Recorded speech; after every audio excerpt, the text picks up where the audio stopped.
Dis Yvon, aujourd'hui on est le dimanche 15 mars 2020 et on est en plein dans le coronavirus, mais il me semble que tu l'as suivi dès le départ celui-là. Tu peux nous en dire quoi toi?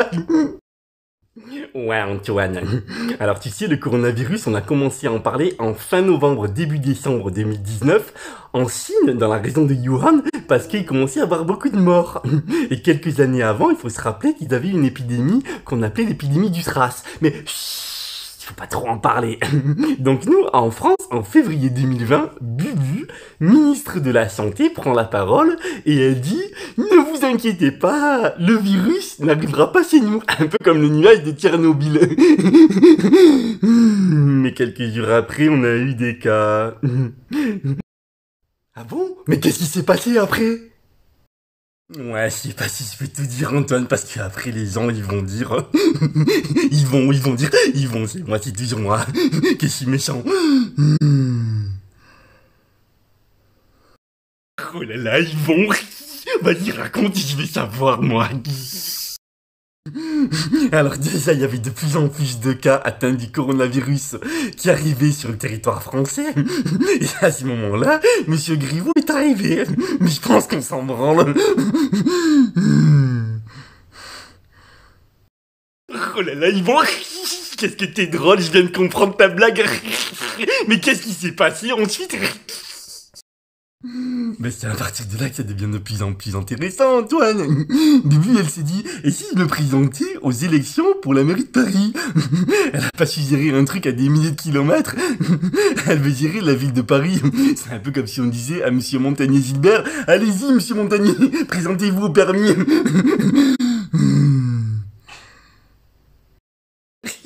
Oh là, ils vont...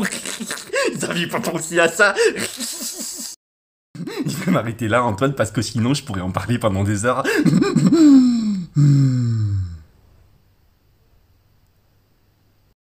Ah non, s'il te plaît, ils vont continuer si t'as des trucs à raconter. Ils vont. Ouais, d'accord, Antoine. Bon, t'as bien vu que depuis un an, il y a des manifestations un peu partout, dans tous les corps de métier, que ce soit le corps médical, le corps de l'éducation nationale, le corps des routiers, le corps des restaurateurs, le corps des prostituées. Non, t'as bien vu tout ça, Antoine, quand même. Mais attends, le meilleur est à venir. Ouais, j'ai vu ça, ils m'ont ok, mais je comprends pas. On parle du coronavirus, et toi tu parles de manifestations. Je sens qu'il va me sortir une bêtise. En même temps, j'ai un gros nez, alors je suis bien obligé de sentir. Attends, Antoine, on va monter en puissance. Philippe, ministre premier de la France, débarque samedi après-midi 2 mars à l'Assemblée, comme ça. Oh, oh. Tout le monde est concentré sur le coronavirus, hein. Mais tout le monde, hein. Il passe son 49.3 sur la réforme des retraites. Personne ne comprend. Sauf lui.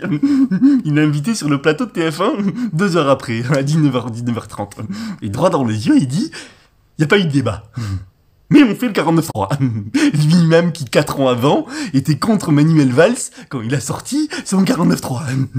Mais attends, on va encore monter d'un cran.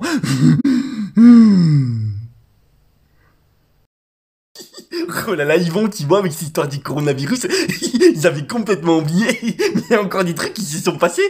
Bah vas-y, raconte. Alors que le globe entier est concentré sur le coronavirus, début mars, Philippe en profite pour sortir son 49.3 sur la réforme des retraites.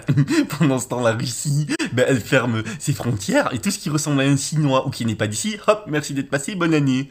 En Italie, le virus arrive. Quelques jours après, on le confine, 40 millions de personnes. En France, on les regarde comme ça.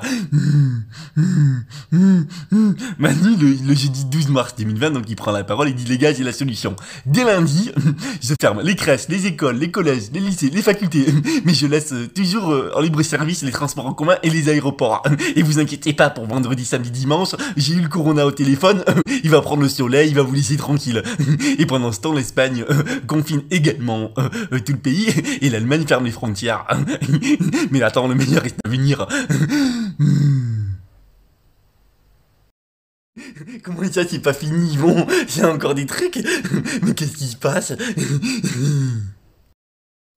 Tu sais, le jeudi soir, quand il a parlé, Manu, le lendemain, c'était le vendredi. Vendredi 13? Ben, il a pas eu de chance, hein. On a découvert plus de 800 cas supplémentaires du coronavirus en France. Du coup, il a dit à Philippe, vite, vite, fais quelque chose, dis quelque chose. Et ben, le lendemain, Philippe, il a dit, hop, ce soir, on ferme tout. Enfin, on ferme tout. Les bars, les restaurants, les discothèques. Mais on laisse toujours ouvert les transports en commun, les aéroports, faut pas déconner, hein. Bientôt, on va les zouker. Et puis, dimanche, il faut aller voter. Ils ont dit, mais vous inquiétez pas, on a pris des mesures sanitaires. Stylo à usage unique pour tout le monde. Et puis le corona, il sera pas là parce qu'il a dit, Manu, qu'il allait tout fermer lundi matin. Donc vendredi, samedi, dimanche, hop, tranquille, repos. Oh là là, Yvon, qu'est-ce que t'es drôle. Et c'est vrai en plus ce que tu dis.